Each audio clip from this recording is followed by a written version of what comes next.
Hello students, हम पढ़ रहे थे क्लास 11th का फर्स्ट चैप्टर केमिस्ट्री का। चैप्टर का नाम है some basic concepts of chemistry और today we are going to discuss the topic mole concept. आज हम बात करेंगे मोल कंसेप्ट की। अब सबसे पहले we should know the meaning of mole, कि ये मोल होता क्या है। What does the mole means. Now you know the word dozen। ये वर्ड आपने सुना हुआ है। घर में अगर मम्मी बोलती है कि जाओ बाजार जाओ और बाजार से 1 डजन बनाना लेकर आ जाओ, तो you know that doesn't means 12, है ना। ये हमने फिक्स किया हुआ है कि डजन का मतलब क्या होता है, 12 होता है। सिमिलरली स्कोर का मतलब क्या होता है, 20। तो यहाँ पे क्या है, 12 जो है दैट इज द क्वांटिटी की। डजन का मतलब है 12, मतलब कि 1 डजन बनाना का मतलब हो गया कि आपको कितने बनानास लेकर आने हैं मार्केट से, 12 बनानास। सिमिलरली स्कोर का मतलब क्या होता है, 20 क्वांटिटीज। ठीक है, अगर मैं बोलूँ कि 1 स्कोर ऑफ पेंसिल्स लेकर आने, तो that means how many pencils you have to bring, 20 pencils. Similarly chemistry में क्या हम करते हैं कि हम बात करते हैं किसकी, मोल की।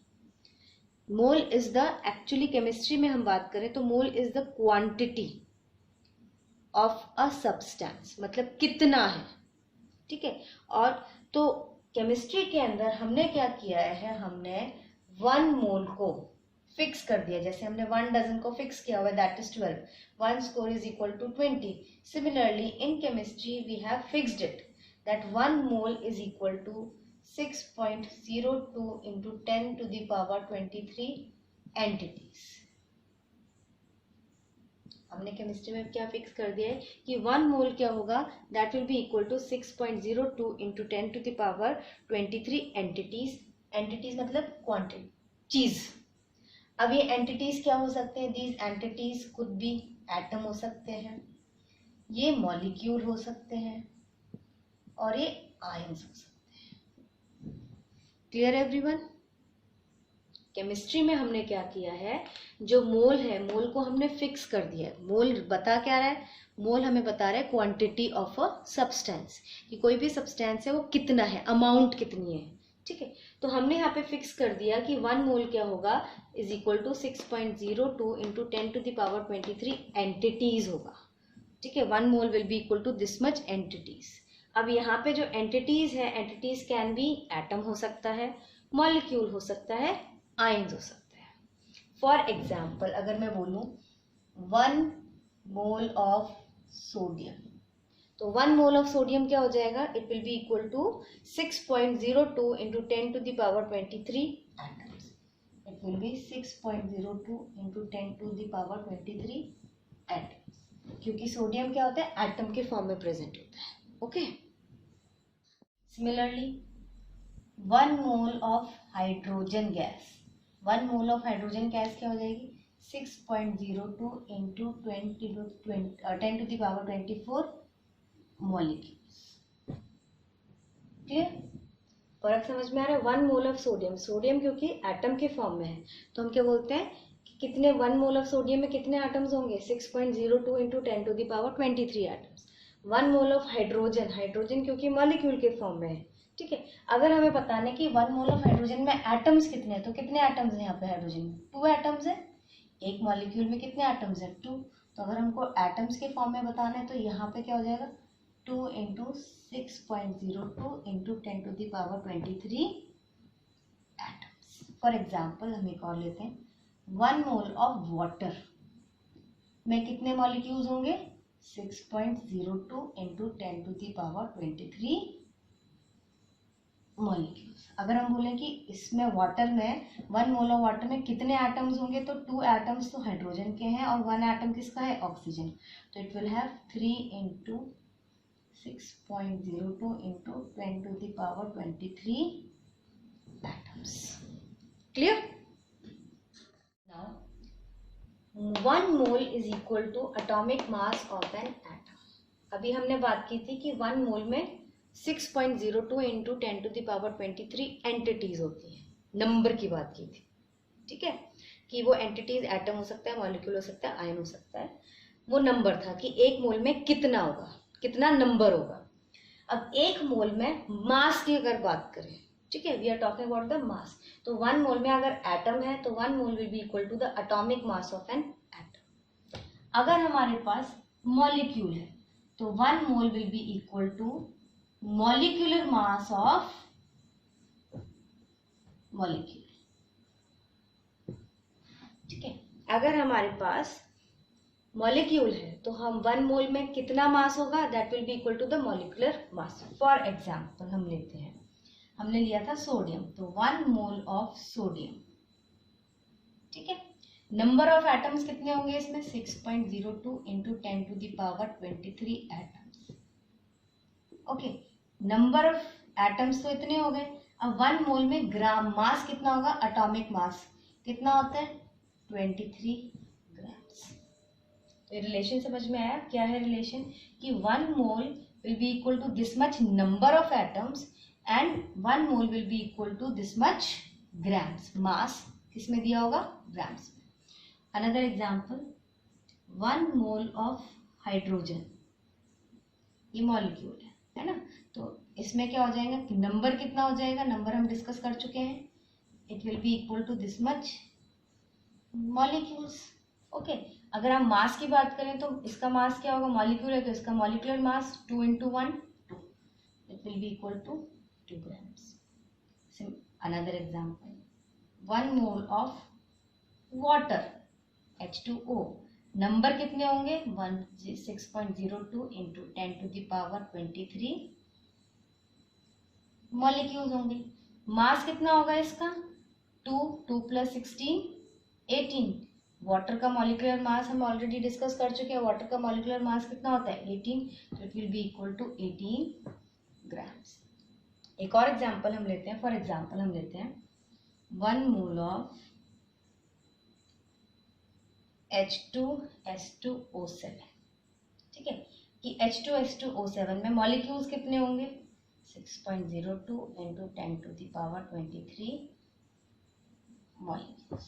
अगर हम बोले कि इसमें एटम्स अगर हमें बताने कि कितने एटम्स हैं इसके अंदर, तो कैसे निकालेंगे, 2 एटम्स हाइड्रोजन के, 2 सल्फर के, 7 ऑक्सीजन के, तो 2 plus 2 4, 4 plus 7 11, 11 into 6.02 into 10 to the power 23 atoms. तो 1 मोल ऑफ H2S2O7 में how many atoms are there, this much. अब हमें बताना है कि इसमें 1 मोल में मास कितना होगा, तो वो हम कैसे कैलकुलेट करेंगे, तो उसके लिए हमें सबसे पहले क्या करना होगा, इसका हमें मॉलिक्यूलर मास निकालना होगा, ओके। तो मॉलिक्यूलर मास कैसे निकालते हैं हम देखते हैं। हमारे पास है H2S2O7, 2 into 1 plus 2 into 60 plus 7 into sorry sulphur का होता है 32, है ना, ऑक्सीजन इज 60।